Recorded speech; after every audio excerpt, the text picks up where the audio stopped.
Okay, Bismillahirrahmanirrahim. Today we are going to discuss the physics portion of QCA test. So starting with question number 1, what is the angle between the instantaneous displacement acceleration during the retarded motion? Acceleration और instantaneous displacement के दरमियान angle कितना है retarded motion के दौरान? So options are 0, pi by 4, pi by 2 and option D is pi. So retarded motion है तो retarded motion में displacement और एक्सेलरेशन जो है these are in opposite direction. Displacement की डायरेक्शन अगर इस तरफ है तो एक्सेलरेशन की डायरेक्शन जो है इस तरफ होगी अपोजिट, क्योंकि मोशन रिटार्डेड है तो दोनों के दरमियान एंगल जो है this is pi. So question number 1 में option D this is the correct one. Question number 2 है which of the following statement is false for the motion with uniform velocity. Object uniform velocity के साथ जा रहा है, so इसमें कौन सा ऑप्शन फॉल्स है? Option A is motion is along the straight line, तो ये तो ठीक है, यूनिफॉर्म वेलोसिटी है तो स्ट्रेट लाइन पर मोशन ठीक है ये. Option B is the motion is always in the same direction, तो ये भी ठीक है क्योंकि यूनिफॉर्म वेलोसिटी है तो सेम डायरेक्शन का होना लाजमी है, तो ये भी ठीक है. Magnitude of displacement is less than distance covered, so अगर यूनिफॉर्म वेलोसिटी से ऑब्जेक्ट जा रहा है स्ट्रेट पाथ पर तो डिस्प्लेसमेंट और डिस्टेंस जो है दोनों आपस में इक्वल होंगे, लेकिन यहाँ पे लिखा है magnitude of displacement is less than distance covered, तो इसका मतलब है ये ऑप्शन फॉल्स है इसमें. सो क्वेश्चन नंबर 2 में ऑप्शन नंबर सी ये फॉल्स स्टेटमेंट है. और 15 क्वेश्चन है, सॉरी 3 क्वेश्चन है. A man walks for some time with velocity v due east, then he walks for the same time with velocity v due north. The average velocity of the man is and options are 2v, B option is under the root 2v, C option is v, and option D is v divided by under the root 2. So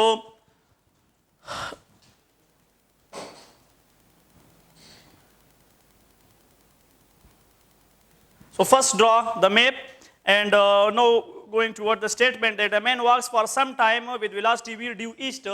So velocity v के साथ वो जा रहा है east की तरफ and with the same velocity वो फिर जा रहा है नॉर्थ की तरफ, वो जा रहा है इस तरह विद सेम वेलोसिटी v. सो कहते हैं कि what is the average velocity, average velocity of the man मालूम करनी है, ठीक है.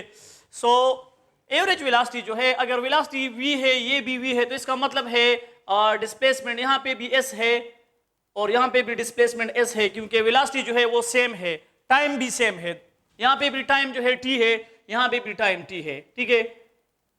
सो वेलोसिटी सेम है, डिस्प्लेसमेंट भी सेम है, टाइम भी सेम है, कहते हैं एवरेज वेलोसिटी मालूम कर दे.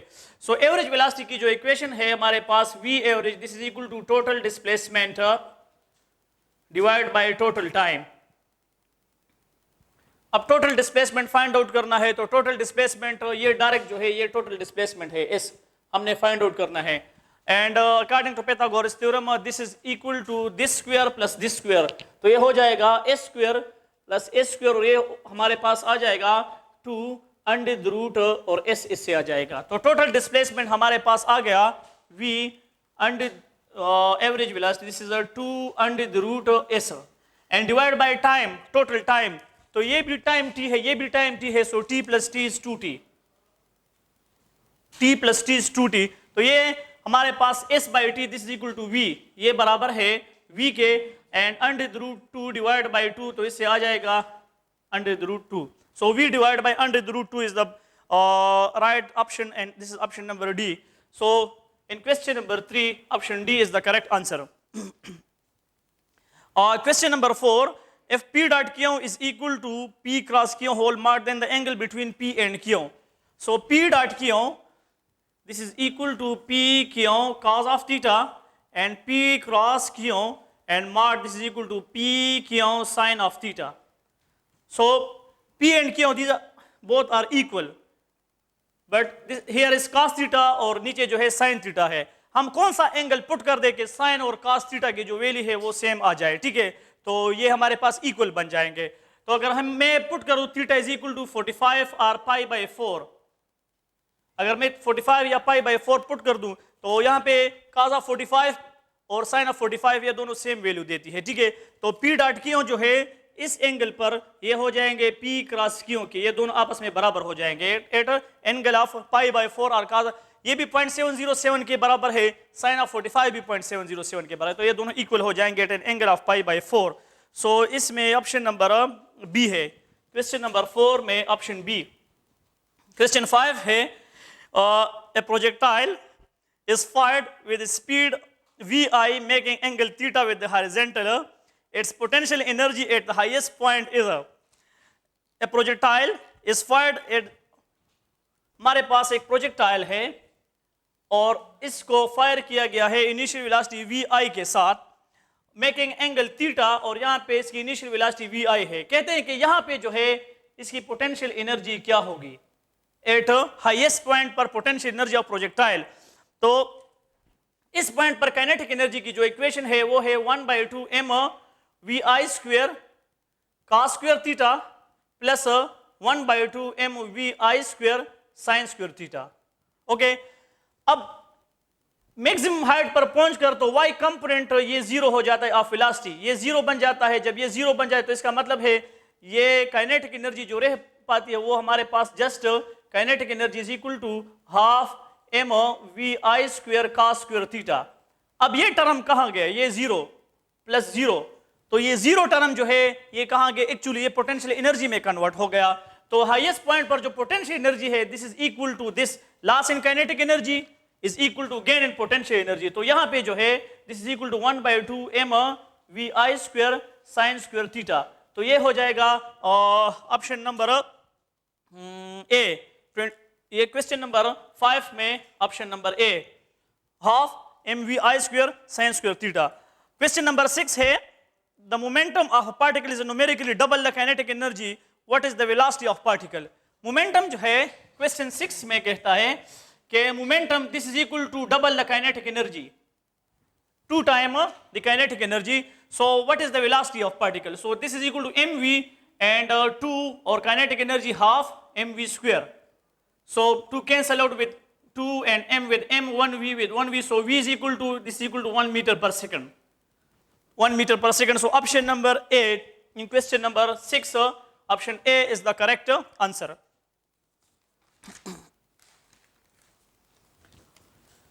Question number 7, a bullet of mass m is fired with a velocity v onto a block of wood of mass m and initially at rest.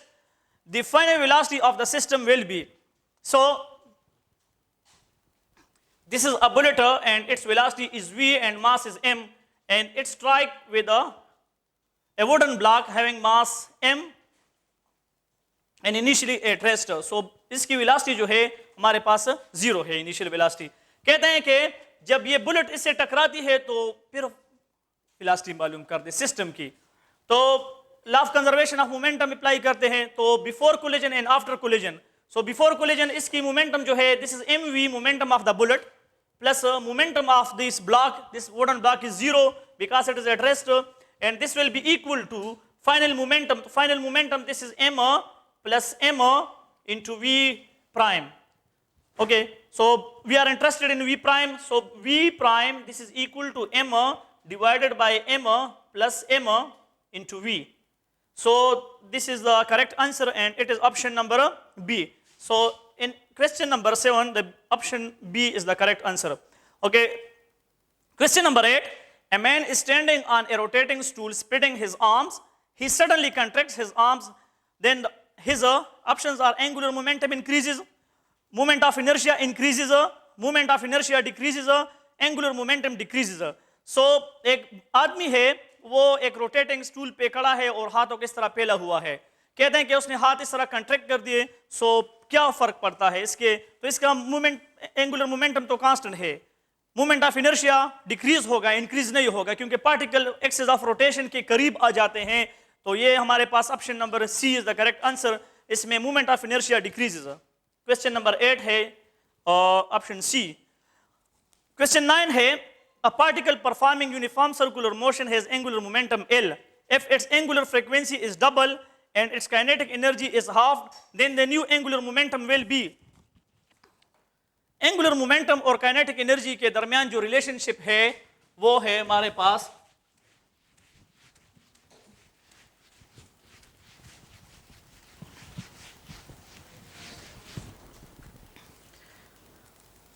Angular momentum and kinetic energy के दरमियान जो relationship है, kinetic energy is equal to half L omega.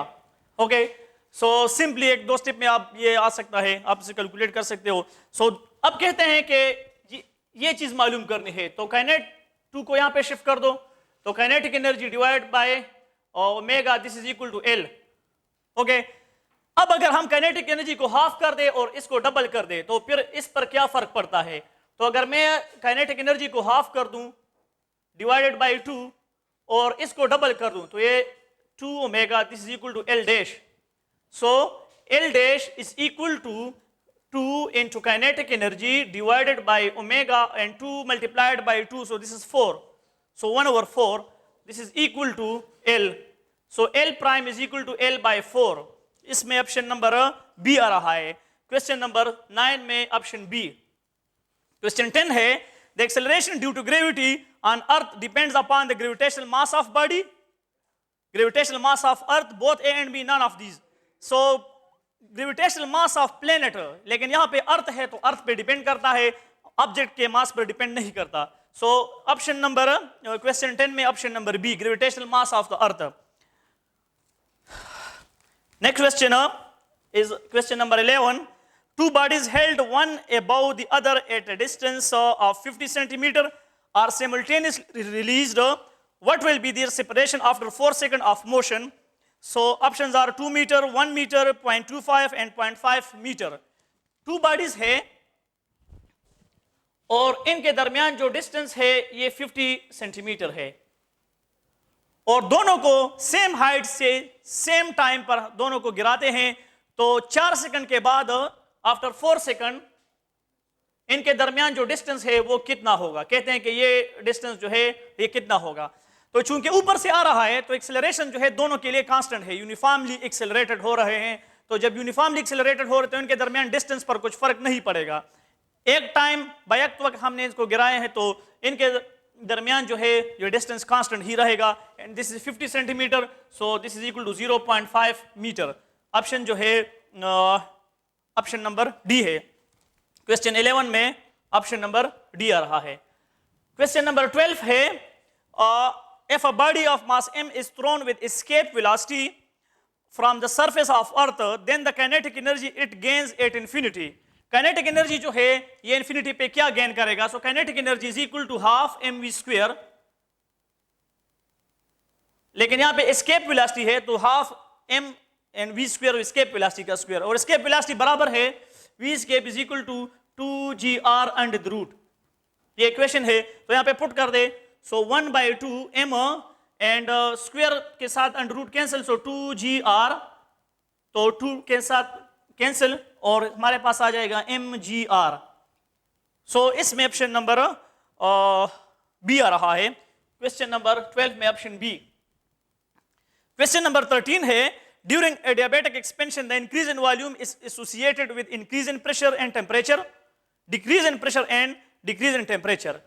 अब question number 13 है कि adiabatic process है, expansion है, तो एक्सपेंशन काजेस कूलिंग, तो इसका मतलब है टेम्परेचर डिक्रीज होगा। ओके, और जब मॉलिक्यूल एक दूसरे से एक्सपेंशन होती है तो एक दूसरे से दूर चले जाते हैं, तो इसका मतलब है प्रेशर जो है जो वो भी डिक्रीज होगा। सो इसमें ऑप्शन नंबर बी आ रहा है। सो 13 में ऑप्शन बी। 14 की तरफ आते हैं, on warm day a pool of water transfer heat energy to air and freezes, this is direct violation of first law of thermodynamics, second law of thermodynamics, third law of thermodynamics और zeroth law of thermodynamics. So यहां पे जो है heat transfer हो रहा है from cool body to hot body, और second law of thermodynamics कहता है कि it is impossible to transfer heat from cool body to hot body without any external work. और यहां पे जो है हीट ट्रांसफर हो रहा है कूल बॉडी से हॉट बॉडी की तरफ, मींस पानी से एनवायरनमेंट की तरफ आ रहा है, और बाहर से जो है कोई हीट सप्लाई नहीं हो रहा, एक्सटर्नल वर्क नहीं हो रहा, तो इसका मतलब है कि ये डायरेक्ट वायलेशन है सेकंड लॉ ऑफ थर्मोडायनामिक्स की। ठीक है, सो question number 14, this is a direct violation of second law of thermodynamics. Option B is correct one. The phase angle between the projection of two objects during a uniform circular motion on two mutually perpendicular diameter.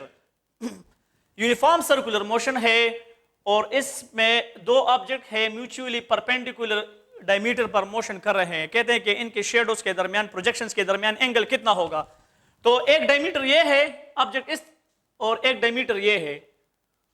तो देख ले, यहां से direct पता चलता है इनके दरमियान एंगल जो है π/2 है या 90 है। एक प्रोजेक्शन इस पे मोशन करेगा, एक प्रोजेक्शन इस पे, तो आप डायग्राम से पता चलता है कि एंगल जो है इनके दरमियान π/2 होगा या 90 है। सो ऑप्शन नंबर सी है। क्वेश्चन नंबर 15 में ऑप्शन सी। 17 है, two pendulum oscillates with a constant phase difference of 90 degree. If the time period of one is t, then time period of the other will be. दोनों का simple pendulum है और constant phase difference है, means phase में कुछ फर्क नहीं आता। एक 90 है फेज डिफरेंस और वो कांस्टेंट है, टाइम के साथ वो चेंज नहीं होता। तो टाइम पीरियड एक का टी है तो दूसरे का टाइम पीरियड बी टी होगा, ठीक है, इसमें कुछ फर्क नहीं आएगा। सो इसमें ऑप्शन नंबर बी आ रहा है। क्वेश्चन नंबर 16 में ऑप्शन बी।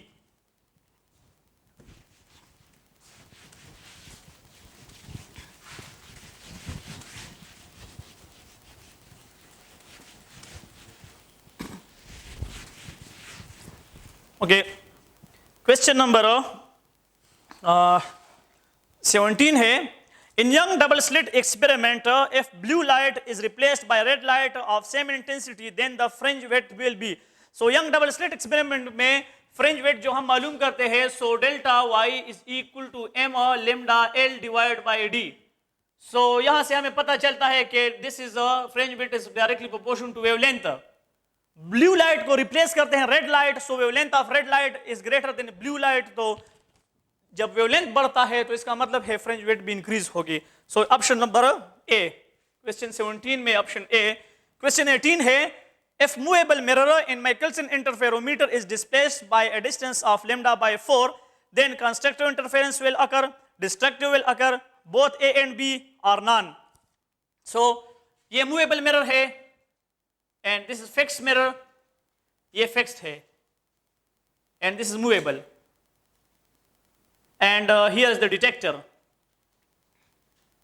okay, अगर दोनों के दरमियान पार्ट डिफरेंस 0 है तो हमें कंस्ट्रक्टिव इंटरफेरेंस मिलेगा। ओके, अब अगर मूवेबल मिरर को कहते हैं कि हम लैम्डा बाय 4 पीछे हरकत दे, डिस्प्लेस कर दे, नीचे लाए या ऊपर लेके जाए, आपकी मर्जी है। लैम्डा बाय 4 जो है इस तरह लैम्डा बाय 4 हमने हरकत दे दी है, ठीक है। तो ये लाइट रे जो है अब ये ज्यादा फासला तय करेगा बनिस्बत इसके, ये वाला रे जो है ये ज्यादा डिस्टेंस तय करेगा। तो इस साइड से भी लैम्डा बाय 4 डिस्टेंस ज्यादा तय करेगा, लेकिन वापसी पे आएगा तो वापसी पे लैम्डा बाय 4 डिस्टेंस ज्यादा तय करेगा। तो lambda by 4 plus lambda by 4, तो इससे आ जाता है लैम्डा बाय 2। तो इस लाइट और इस रे के दरमियान जो पार्ट डिफरेंस आया वो लैम्डा बाय 2 है, और लैम्डा बाय 2 जब पार्ट डिफरेंस आता है तो ये डिस्ट्रक्टिव इंटरफेरेंस की कंडीशन है। तो यहाँ पे जो है हमारे पास option B is the correct answer, then destructive interference will occur. So question 18, this is option B, destructive interference will take place.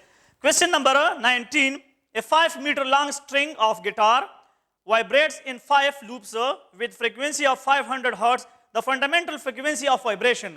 So जो इक्वेशन है हमारे पास Fn is equal to NF1, we are interested in F1, हमें F1 मालूम करना है। तो ये गिवन है, ये 500 है और ये 5 लूप्स है, तो Fn जो है ये 5 लूप्स है, तो दिस इज 5। F1 मालूम करना है, so F1 is equal to 500 divide by 5 is equal to 100 hertz. जो फंडामेंटल फ्रीक्वेंसी हमारे पास आती है this is equal to 100 hertz and this is option number D. So question number 19 option D, and question 20 है, two tuning forks of frequency 220 hertz and 240 hertz are sounded together, the number of beats heard will be 20, 10, 30, none।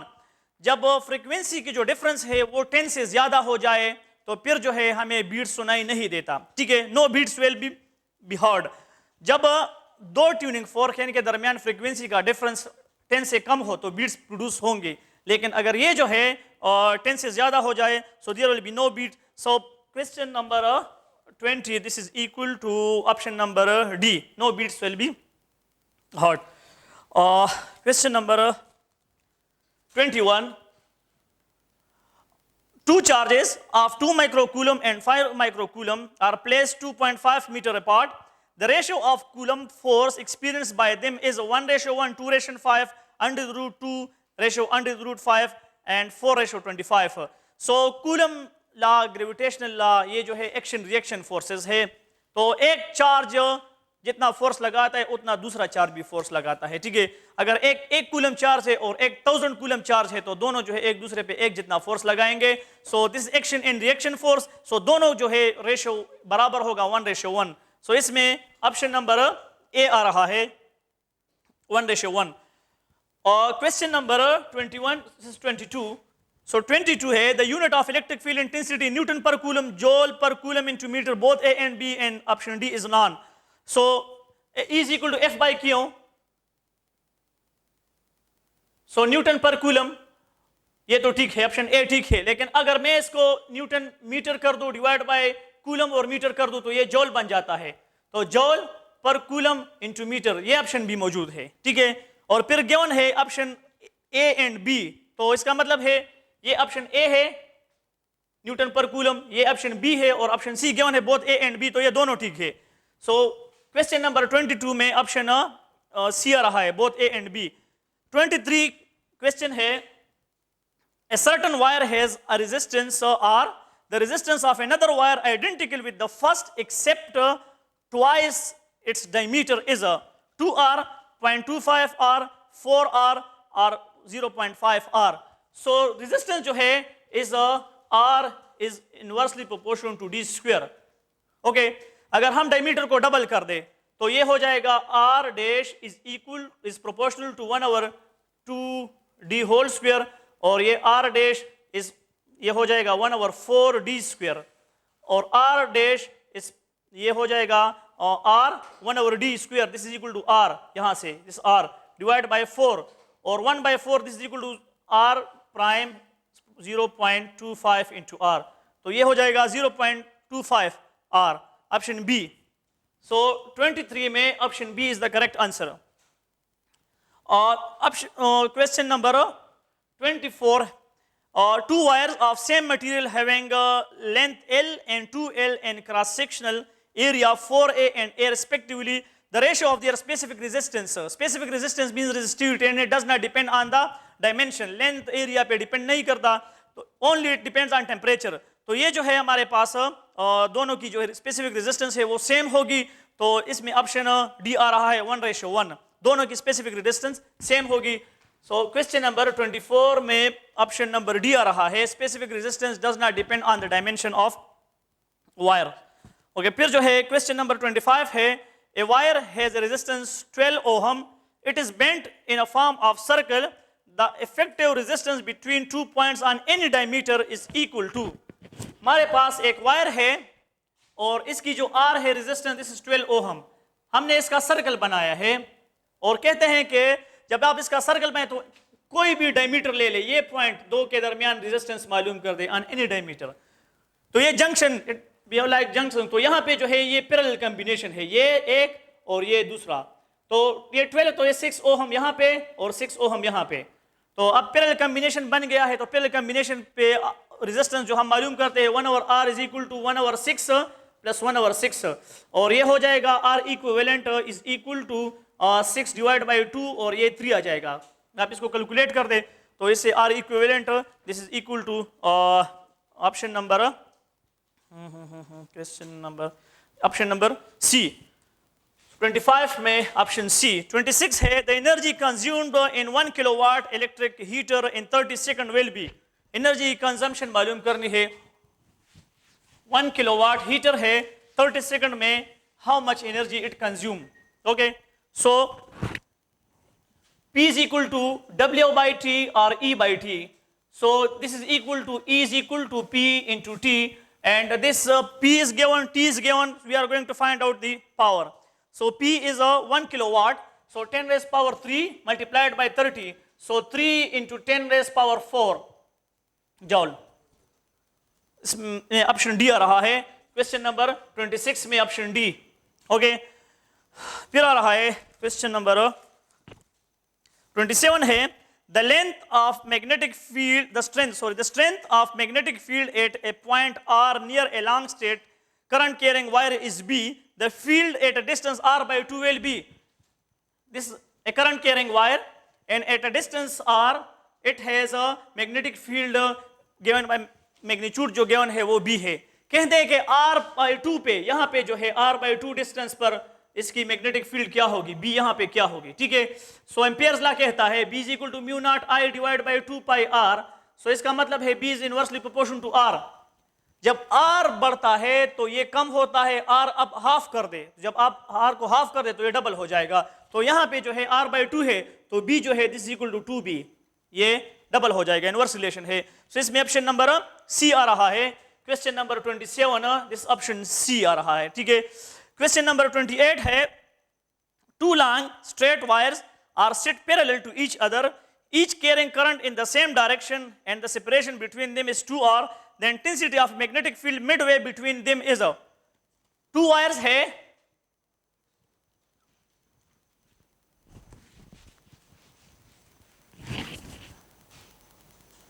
और दोनों जो है same direction में current इसमें जा रही है, ओके। और इनके दरमियान जो डिस्टेंस है separated by distance of 2r, इनके दरमियान जो डिस्टेंस है वो 2r है, ओके। अब ये जो है कहते हैं कि दोनों जो है सेम डायरेक्शन में करंट को लेके जा रहे हैं। फिर कहता है कि the intensity of magnetic field Midway between them, इस पॉइंट पर इसकी इंटेंसिटी मालूम कर दे। सो ये भी r और ये भी r, ओके। तो अकॉर्डिंग टू एम्पियर्स लॉ के मुताबिक अगर करंट इस तरफ है तो मैग्नेटिक फील्ड इस तरफ, तो यहाँ पे जो है मैग्नेटिक फील्ड की डायरेक्शन इस तरफ है, यहाँ पे जो है मैग्नेटिक फील्ड की डायरेक्शन उस तरफ है, दोनों अपोजिट है, उस तरफ और यहाँ पे जो है इस तरफ। तो यहाँ पे हम मालूम करते हैं b is equal to b1 minus b2, और सेम डिस्टेंस है, करंट भी सेम है, डिस्टेंस भी सेम है, तो दोनों की जो मैग्नीट्यूड है वो सेम होगी। तो यहाँ पे ऑप्शन ये 0 आएगा, क्योंकि दोनों मैग्नेटिक फील्ड जो पैदा होगी वो सेम मैग्नीट्यूड की होगी। तो ऑप्शन नंबर ए आ रहा है। क्वेश्चन नंबर 28 में ऑप्शन ए। क्वेश्चन नंबर 29 है, an electron is moving north direction, it experiences a force in vertically upward direction, the magnitude of the magnetic field at a position of electron in the direction of east, west, north, south। हमारे पास जो है अगर ये जो है for example ये आपकी तरफ जो है ये ईस्ट है, ठीक है, ये वेस्ट है एन, और ये नॉर्थ है, ये साउथ है, ओके। तो कहते हैं कि इलेक्ट्रॉन जो है वो कहाँ जा रहा है, इज मूविंग नॉर्थ। अगर ये नॉर्थ की तरफ जा रहा है तो for example this is north, तो अगर ये नॉर्थ की तरफ जा रहा है तो मैं क्या करता हूं कि इसको राइट हैंड पॉलम रूल अगर हम इस पे इस्तेमाल कर दे, ठीक है। तो जो टर्म है ये इलेक्ट्रॉन के मोशन की तरफ मैं कर देता हूं, ठीक है। तो नॉर्थ जो है हमने ये ईस्ट ले लिया, ये वेस्ट ले लिया, इसको हमने नॉर्थ ले लिया और इसको हमने साउथ ले लिया। तो अगर इलेक्ट्रॉन इस तरफ जा रहा है, ठीक है, तो टर्म को मैं इस तरफ कर देता हूं, मूविंग टुवर्ड्स नॉर्थ, नॉर्थ की तरफ जा रहा है, ठीक है। अब it experience force in vertically upward direction, तो ये जो है अपवर्ड डायरेक्शन में जो है इस पर फोर्स लग रहा है, ओके। तो कहते हैं कि मैग्नेटिक फील्ड की जो डायरेक्शन है वो कहाँ पे होगी, किस डायरेक्शन में होगी, ठीक है। तो ये अगर इलेक्ट्रॉन इस तरफ जा रहा है इस पे ऊपर के, तो ये back side of the hand जो है ये नेगेटिव चार्ज पर फोर्स की डायरेक्शन को शो करता है। तो इस पर इस तरफ फोर्स लग रहा है, तो ये इस तरफ, और ये इलेक्ट्रॉन की मोशन है, तो ये फिंगर्स जो है ये आपको मैग्नेटिक फील्ड की डायरेक्शन बताती है, ठीक है। तो ये हमारे पास ईस्ट आ जाता है। ऑप्शन नंबर ए आ रहा है। 145 सॉरी इसमें 29 में ऑप्शन ए आ रहा है, ईस्ट की तरफ है। आप simply Fleming left hand rule भी इस्तेमाल कर सकते हैं, उससे भी आपको अंदाजा हो जाएगा, ठीक है। 146 है, magnetic permeability is maximum for diamagnetic substance ferro के लिए मैग्नेटिक परमेबिलिटी की वैल्यू सबसे ज्यादा होती है। सो 146 में ऑप्शन नंबर 30 में option number C, ferromagnetic material. फिर जो है 31 है, a magnet is brought towards a coil speedily, first one, and second slowly, then the induced EMF and induced charge will be respectively.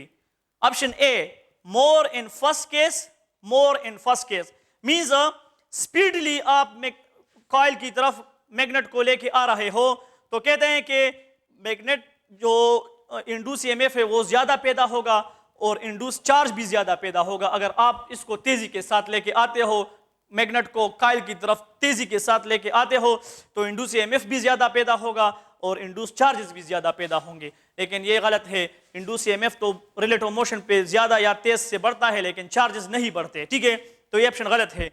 Option B, more in first case and equal in the both cases. Yes, induce EMF जो है वो पहले case में अगर आप magnet की को ज्यादा तेजी के साथ लेके आते जाते हो तो इंड्यूस ईएमएफ जो है वो मोर पैदा होगा, ठीक है। और इंड्यूस चार्जेस जो है वो स्पीड पे डिपेंड नहीं करते, आप स्लोली मोशन देते हो या तेजी के साथ तो इंड्यूस चार्जेस दोनों केस में सेम होंगे। लेकिन इंड्यूस ईएमएफ जो है जब आप स्पीड के साथ मैग्नेट को मोशन देते हो तो वो ज्यादा होगा। इसमें ऑप्शन नंबर बी आ रहा है 31 में ऑप्शन बी। 32 है, in electronic transition atom can not emit gamma rays. X rays भी इलेक्ट्रॉनिक ट्रांजिशन से होती है, इंफ्रारेड भी, अल्ट्रावायलेट भी, लेकिन गामा रे न्यूक्लियस से एमिट होती है। सो इसमें 32 में ऑप्शन नंबर ए। फिर जो है 33 है, which of the following transition in hydrogen atom emit a photon of highest frequency? n is equal to 5 to n is equal to 2, n is equal to 2 to n is equal to 1, n is equal to 6 to n is equal to 2 and n is equal to 1 to n is equal to 2। कहाँ पे जो है energy ज्यादा emit होती है, किस transition में? तो हमारे पास डिफरेंट ट्रांजिशन गिवन है, this nucleus first, second, third, fourth, fifth and sixth.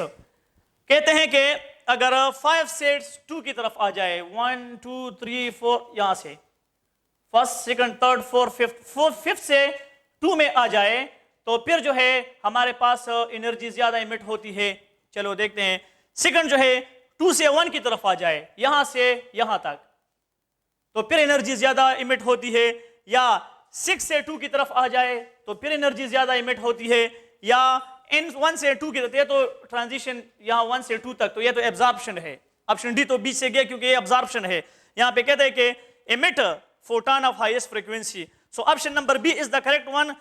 2 से जब ये 1 की तरफ आता है, 2 से 1 की तरफ, तो यहाँ पे जो है हाईएस्ट फ्रीक्वेंसी फोटोन जो है वो निकलता है,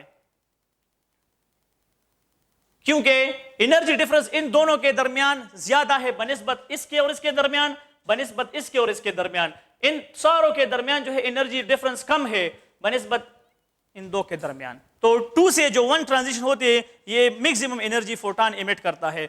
सो ऑप्शन नंबर बी 33 में ऑप्शन बी। ओके, पार्टिकल 34 है, particle having mass of electron and charge of proton is called positron. ये एंटी पार्टिकल ऑफ इलेक्ट्रॉन है और ये हमें क्या बताता है कि मास जो है इसका प्रोटॉन का इलेक्ट्रॉन का होता है और चार्ज जो है इसका प्रोटॉन का होता है और ये anti particle of electron is called positron. So 34 में ऑप्शन नंबर सी। 35 है, the rate of decay disintegration per unit time of radioactive substance is constant, decreases exponentially with time, vary inversely with time and very linearly with time। So इसमें option B आ रहा है, decrease exponentially with time. Rate of decay जो है वो time के साथ exponentially decay होता है। Okay, so this is option number B. So 35 में option B is the correct answer. 36 है, an ideal black body is one which perfect observer, perfect radiator can emit IR radiation only and both A and B। तो perfect black body perfect observer भी होता है और perfect emitter भी होता है।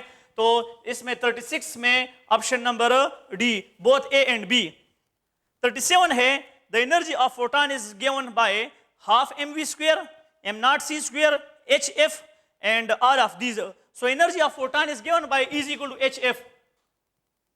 Energy of photon is given by E is equal to hf। तो इसमें ऑप्शन नंबर सी आ रहा है 37 में ऑप्शन सी। ओके, फिर 38 है, P type semiconductors are obtained by doping impurities. Trivalent impurity हम पुट कर दे तो इसमें हमारे पास पी टाइप सेमीकंडक्टर बनते हैं और ऑप्शन में है boron, gallium, indium, cobalt, antimony और आर्सेनिक, एंटीमनी, आर्सेनिक और फास्फोरस, एल्यूमिनियम, फास्फोरस और आर्सेनिक। सो इसमें ऑप्शन नंबर ए ठीक है क्योंकि ये सारे जो है बोरान, गैलियम और इंडियम ये सारे ट्राइवेलेंट एलिमेंट्स है। तो इसको सेमीकंडक्टर के साथ जब आप डोप करोगे तो ये पी टाइप सेमीकंडक्टर बनता है। तो 38 में ऑप्शन नंबर ए आ रहा है। 39 है, if the induced electric field at a distance of 1 centimetre is 50 Newton per coulomb, then the change in magnetic flux per second in Weber is a change in magnetic flux per second in Weber is a so Maxwell equation अगर आप लोग ने देखे हैं तो वहां पे equation है del phi divide by del T is equal to 2 pi R into E. ये चीज हमने फाइंड आउट करनी है, change in magnetic flux per unit time. 2 अपनी जगह पे, पाई अपनी जगह पे, ये गिवन है 1 सेंटीमीटर है, तो 1 सेंटीमीटर को मीटर में कन्वर्ट कर दो तो इससे आ जाएगा 0.01 और इलेक्ट्रिक फील्ड की वैल्यू गिवन है 50। इसको पॉइंट को खत्म करने के लिए मैं नीचे 100 लगा दूं तो ये खत्म हो जाएगा, ये कैंसिल। 2 मल्टीप्लाइड बाई 50 से 100 आएगा, नीचे भी 100 है, ये कैंसिल। तो del phi divide by del T this is equal to pi. तो इसमें ऑप्शन नंबर बी आ रहा है पाई 1, ये 39 है ऑप्शन बी। एंड 40 है a fully charge capacitor act dash to AC and DC. So fully charge capacitor जो है, capacitor तो डीसी को ब्लॉक करता है, इंसुलेटर होता है इसके लिए, एसी अलाउ करता है, लेकिन जब ये फुली चार्ज हो जाए तो फिर एसी के लिए भी इंसुलेटर बन जाता है। तो it blocks both DC and AC when it is fully charge. So option 40 में option number A, option number A आ रहा है।